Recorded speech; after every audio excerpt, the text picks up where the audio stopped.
Hello everyone, welcome to the second lecture of 5th week of the course Process Equipment Design, and this is 22nd lecture of this course, and here we are going to start discussion on condenser. And so first of all we will discuss different types of condensers and its uses, and then we will start design of condensers, right. So this complete topic I will cover in 3 lectures, like lecture 2, lecture 3 and lecture 4 of 5th week. Okay. So let us start discussion on condenser. So first of all, what is a condenser? If I ask you, so being a chemical engineer, you all know that condenser is a device or an equipment where we convert vapor into liquid, right, and so it transfer its latent heat to another fluid, fine. So that is basically the condenser. Now if I ask you that in which case, now if I ask you what are the utilities or what are the applications of the condenser, so you can see that condensers are used in variety of operations in chemical and petrochemical processes, which include distillation, refrigeration and power generation. Okay. So I hope you all are aware with the application of condenser in different industries or different processes, as we have already discussed, right. So as far as distillation is concerned, virtually every distillation column employs either a partial or total condenser, okay, and in that way it converts vapor into liquid, okay. And if you understand the placement of condenser in distillation column, it is basically placed at the top of the distillation column, where whatever vapor is generated in distillation column, it is converted into liquid, okay. And what will happen after that? Some section of that liquid recycles back to the distillation column, and which we call as a reflux, right. And at the same time, some section of the condenser exits as a product, or we can call it as a top product, okay. Now if I ask you that what is a total condenser and what is a partial condenser, okay, I hope you know that, but let me further explain it to you, okay. So as far as partial and total condenser is concerned, it entirely depends on what phase of product you want, right, what phase of product you want from distillation column as top product, okay. So what will happen when I say that your product should be in vapor form, okay. So what you can consider, that whatever vapor you can take as a, so what you can do over here, you can consider whatever vapor is exiting the distillation column, that you can consider as a product, right. But no, because what will happen if I ask you that you should consider product in vapor form, okay, but then also you require some liquid, because that liquid should return to the distillation column as a reflux, because unless I am not having vapor and liquid phases in distillation column, the process cannot be carried out, right. So if I ask you that your top product should be a vapor, okay, then only the vapor which is exiting from the distillation column, it should enter into the condenser, and some section of that vapor should be converted into liquid, and that liquid should return back to the distillation column as reflux, right.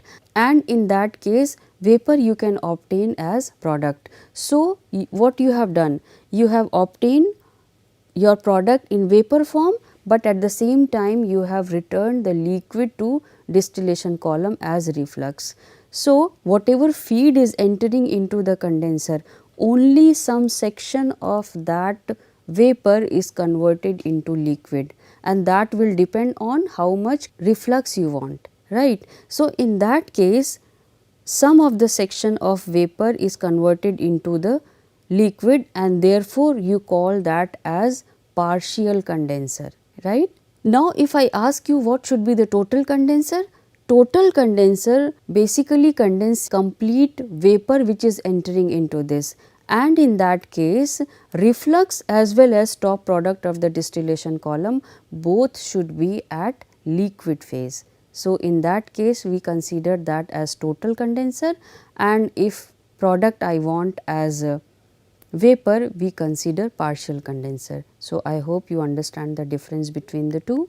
And as we have already discussed that condenser use in refrigeration operation is very important.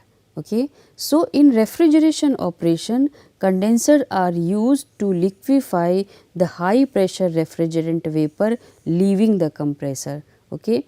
So, if you recall the refrigeration cycle, what will happen? Initially we have evaporator. Okay. In that evaporator, whatever liquid and vapor mixture is entering from throttle valve, okay, that liquid is converted into the vapor, and complete vapor further enters into the compressor where it is reaching to high pressure and high temperature, and then it is further entering into the condenser where the vapor gives its heat to the atmosphere. Okay. And then after that we have vapor, and then after that vapor is converted into the liquid, and that liquid is further entered into the throttle valve where sudden expansion gives vapor as well as liquid, and that vapor liquid mixture is again into the evaporator. So, you see we have evaporator, compressor, condenser and throttle valve. Okay. This is basically the refrigeration cycle, and based on that refrigeration and based on that refrigerators which we are use in our houses, it also works, right. So, here we use the condenser extensively, okay. And after that we can use the condenser in power generation. Okay.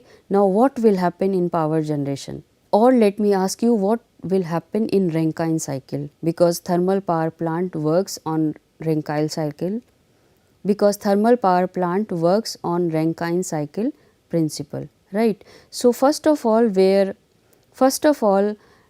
water is basically preheated and then converted into saturated steam in boiler, and after that it is converted into supersaturated condition, and after that it is converted into supersaturated form, and then it is entered into steam turbine where expansion of vapor takes place. Due to that expansion in steam turbine, shaft moves and we can have electricity, right. But what will happen with that steam? Steam is condensed when it come across the turbine, right. But complete steam is not condensed, some vapor will remain there. Okay. So, what will happen after that? That vapor liquid mixture enters into the condenser, okay, and whatever vapor is available there, that is further converted into liquid, and after that whatever liquid is generated, it is further entering into the boiler. Okay. So, what will happen over here? Here whatever vapor is available in partial form, because some vapor is there, some liquid is there, that is converted into complete liquid, okay, in condenser. Now, can I directly send this to reboil? Now, can I directly send this to boiler? The answer is no, because what will happen? We have vapor and liquid mixture, right, and when we pump it, okay, it will damage the pump, or pump will not work, okay, when vapor will be there. So, in that case we have to ensure that feed to the pump is complete liquid, and to ensure that we use condenser where all vapor is converted into the liquid and then it pumps to the boiler. right. So, in this way we can use condenser in distillation column, in refrigeration cycle and Rankine cycle, that is the power generation cycle. Okay. So, these are some of the uses of condenser. Now let us further discuss few facts about condenser. Okay. So, you see condensation is a reverse of boiling. Okay. Boiling we generate vapor and in condenser we generate liquid, and the condensing curve is the same as the boiling curve. Thus, many of the computational difficulties encountered in the analysis of reboilers are present in condenser as well, because both activity are just opposite to each other, right, if I consider reboiler and if I consider condenser. Okay. So, for wide boiling mixture in particular, the non-linearity of condensing vapor and the variation of liquid and vapor properties over the condensing range mean that a zone or incremental analysis is required for rigorous calculation. So, you see here we have considered reboiler and condenser just opposite to each other, and what difficulty we can obtain, because it is not the easy method, because it is not an easy phenomena and some rigorous calculation should be required. Okay. Why we require design of the condenser? Because its use in chemical industry is extensive, which we have already discussed. Okay. Now, most of the condenser which are used in chemical plant are shell and tube type. Okay. And in some cases we also use air cooled exchangers. Okay. So, these are specifically shell and tube types as well as air cooled exchanger. Air cooled exchanger we have already discussed in detail when we have discussed classification of exchanger. Okay. So, that lecture you can refer to understand air cooled exchangers properly. Now, what will happen with air cooled exchanger? In copper tube we have vapor which is to be condensed, and over that in cross manner we inject air. Okay. So, instead of some cooling liquid media, we use air to condense the vapor. Okay. So, you can understand in air cooled heat exchangers we usually use fan, which is used as a coolant. We usually use fan in which air is used as a coolant instead of water in shell and tube heat exchanger, right. So, what we can observe over here, that most of the exchangers are shell and tube type, and apart from that other type of exchangers are also used, but its use as a condenser is not significant. Okay. However, other type of equipment such as double pipe heat exchanger, plate and frame exchanger and direct contact condensers are less frequently used. However, it is used, but use is not extensive. In direct contact condensing, coolant is sprayed directly into the condensing vapor. So, you can understand that apart from shell and tube heat exchanger, we have other exchangers also which are used as condenser, but not as frequently as shell and tube heat exchanger, right. So, now discuss the types of shell and tube condenser, because we are going to design the shell and tube condensers only. So, we will discuss type of these condensers only. So, if you focus on the construction of a condenser, it is similar to shell and tube heat exchanger, but with some modifications. Okay. What is the modification? Here I am using wider baffle spacing. Okay. So, in this case baffle spacing should be equal to ds. Now, here we will not follow the guideline for baffle spacing, that baffle spacing should be equal to 0.221 into shell dia. Here we will consider baffle spacing equal to shell dia, right. When I am considering condensation in shell side, if condensation is in tube side, shell side should be designed normally, okay. But here baffle spacing should be wider, and the reason is because we are considering vapor, and vapor movement is not up and down as usually we have when the liquid stream is used in shell and tube exchange, when liquid stream is used in shell and tube exchanger, right. So, in this case vapor move, and vapor should require wider space to move, okay, and therefore baffle spacing over here is equal to shell dia, and that is very wide. I hope you can imagine that. So, now let me classify the condenser, and usually we have 4 types of condenser, and these are shell and tube types, okay. And as far as classification is concerned, this is based on 2 factor. Number 1, based on orientation, okay, how it is placed. Second is where condensation is going on, okay. Now, if I ask you where the condensation should be going on in shell and tube condenser, you have only 2 answer, either shell side or tube side, right. You have only 2 options, either shell side or tube side, right. Now, if I ask you what is the orientation of condenser, so in that case you again should have 2 options only, one is vertical and second is horizontal, right. So, only 4 condenser we can configure depending upon orientation and the side of condensation, and these 4 condensers are horizontal condenser where condensation is in shell side, okay, and cooling media is available in tube, okay. Second is horizontal condenser where condensation is in shell side. Second is horizontal condenser where condensation is in tube side, okay. In the similar line, vertical condenser where condensation is in shell side and vertical condenser where condensation is in tube side. So, we have 4 configuration as you can observe here, okay. So, now we will see each type of condenser in detail. So, let us start with horizontal shell side condenser. So, in most of the process industries, these type of condensers are used in order to minimize the cost of support structure and facilitate maintenance operations, okay. So, what is the meaning of that? If your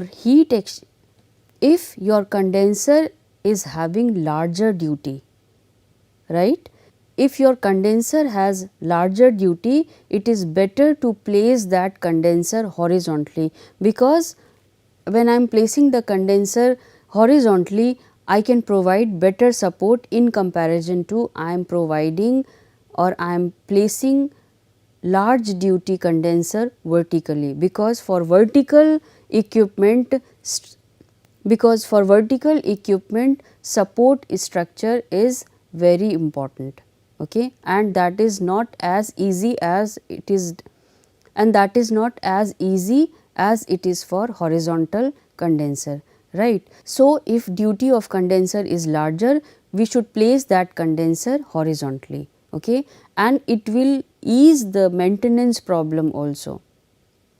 How? Because when you have larger condenser and which is placed horizontally, you can take the bundle out very easily, right, when it is placed horizontally. However, when it is placed vertically, the removal of bundle from shell is very difficult, though that can be done, but when we compare the easiness of the maintenance, it is more easy in horizontal condenser, okay. So, you should keep in mind how you decide the placement of the condenser, it will depend on larger duty, okay. If duty is small, you can place vertically, no problem, okay. So, here we have horizontal shell side condenser, and if I am saying that shell side condenser, it means vapor should enter into shell side and the cooling media should enter into tube side, okay. So, in this case condensing vapor is often an organic compound or a mixture, and the coolant is most often as water, okay.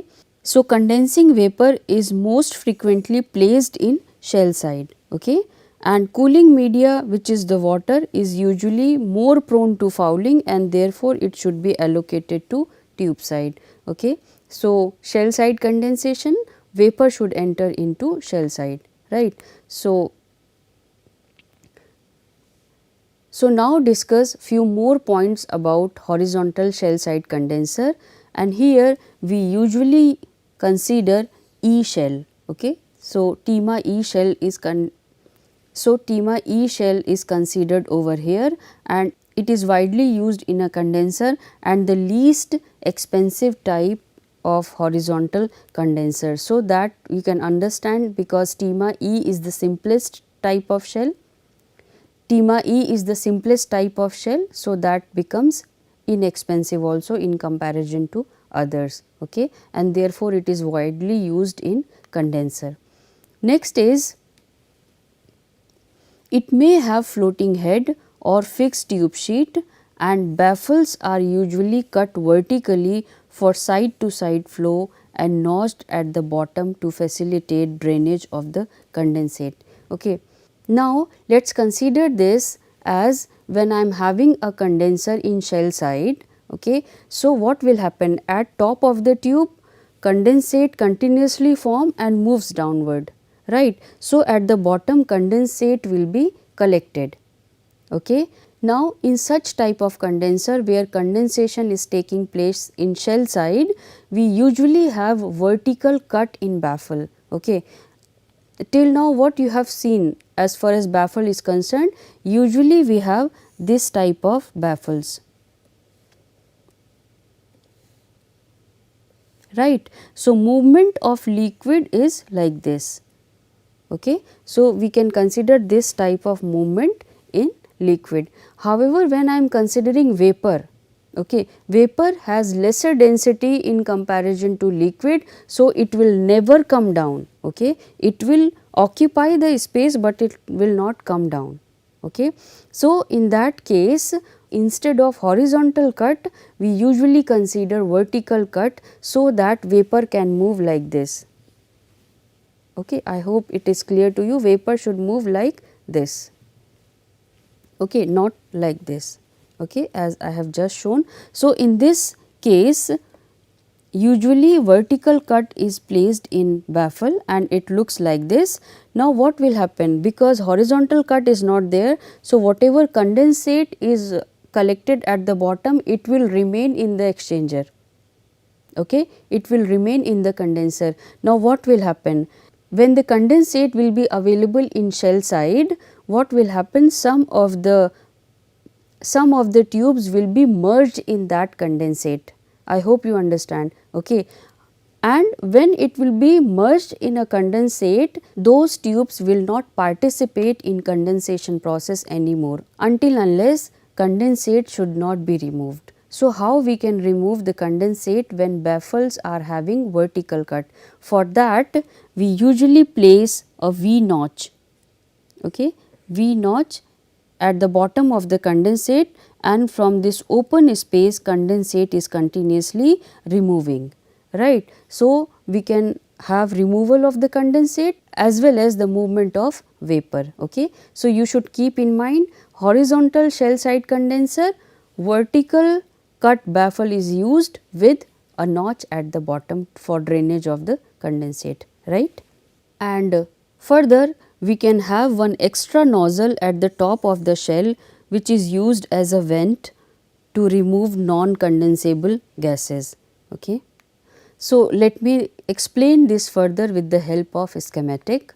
So, here we have the condenser, okay, and here vapor is entering into the shell side, and if you see, in this case baffle should be like this. Okay, baffle should be like this, okay, because we have vertical cut in baffles. Okay. So, vapor is entering into the shell side, and from here at the bottom we have condensate removal continuously. Okay. Now, what we have discussed previously, that it has one extra nozzle and that we call as vent. Okay. So, that you can see here I am having a vent which is just at the which is just at the end of the exchanger. Okay. If vapor is entering from one end, at another end vent should be there. Okay. So, what is the purpose of this vent? Now, if I ask you that if operation is not going on in a condenser, okay, then what will happen? The condenser will remain empty? The answer is no, because air must be there, right, and you understand that air is non-condensable gas in nature. Okay. Now, what will happen when the vapor will enter into the condenser and air will not be removed? That air will occupy some of the space in condenser, okay, which will reduce the heat transfer area which is available for condensation. So, when I am using the vapor, okay, when I am using the vapor in such equipment, we must have one extra valve and that we call as vent. Okay. Now, what will happen from this side? When vapor is entering, it is continuously moving in this side, right. So, whatever air is available in this, whatever air is available in this, it will move to this direction, okay, because from back side vapor is coming. Now, as we open this valve, at the same time vent valve should also be opened. Okay. So, as vapor will keep on entering from this, non-condensable gases will keep on leaving from vent side. Now, what will happen after when this vapor occupies the whole space? It means that non-condensable gases have been removed from the system. Okay. And how we will ensure that? That when this valve will keep on, when this valve remain open, after some time whatever vapor is entering, it will start moving from this nozzle or from this valve. So, in that case, when vapor is starting, now in this case when vapor starts exiting from the nozzle or from the vent valve, we can say that air is completely removed from the system, and at that time we close that vent, right. So, in this way we remove all non-condensable gases from the condenser. Even it is not used only in condenser, wherever I am using vapor, either it is condenser, it is reboiler, it is a boiler, wherever I am using vapor or steam, in that case we consider vent as well. Okay. And second point is what we do with this condensate. Okay. Because when condensate will exit, when the wall of condensate remain open, okay, and when the operation is going on, condensate will keep on exiting from the system, right. And because vapor is also there, so there are chances that vapor should also exit the system from condensate valve. Okay. So, to stop vapor into the system and to let condensate exit the system, we use another assembly which we call as steam trap, which basically traps the steam or vapor. Okay. So, in that case, when I consider, let us say condensate is exiting from here along with vapor, because you cannot stop vapor to moving out. Okay. So, it will enter into this steam trap, which is this type of structure, okay, and from here we have the exit nozzle for condensate. Now, what will happen? Usually this is closed with a valve and that valve is connected with a balloon. Okay. This type of balloon is there, and when I am having vapor and liquid mixture which is entering into this, so we have vapor as well as condensate. So, what will happen? Because of the density difference, condensate settles down, right. So, condensate will start filling this space. Okay. So, as condensate will start filling this space, it will let this balloon to move up, okay, because this balloon is very light. So, as this balloon moves up, it will open this channel, okay, and when it will be opened, condensate will keep on exiting from here. However, it will not allow any vapor to exit, because vapor is available in this region, not in this region, because of the density difference. So, in that way steam trap works, and we trap the steam or we trap the vapor and let the condensate to exit the system. Okay. So, whenever I am using vapor and steam, I should use extra assembly in terms of vent nozzle and in terms of steam trap. So, I hope you understand the function of vent and steam trap, and further we can consider horizontal shell side condenser as it is shown in this schematic, where vapor is entering from two sides, okay, and though vapor is entering from two sides, vent is available at the center, okay, because vent is must wherever I am having the vapor. Okay. So, it is entering into the shell side, and baffle are usually having a vertical cut, that we have already discussed. So, this type of shell where vapor is entering from two sides and condensate is exiting from one side, this we call as split flow or J type shell. Okay. So, in horizontal shell side condenser we usually, so in horizontal shell side condenser mostly we use TEMA E shell, but sometimes we also use TEMA J shell, as it is shown in this image. Okay. So, I am stopping this lecture here only, and I will continue the types of shell and tube condenser and design in next lectures. So, that is all for now. Thank you.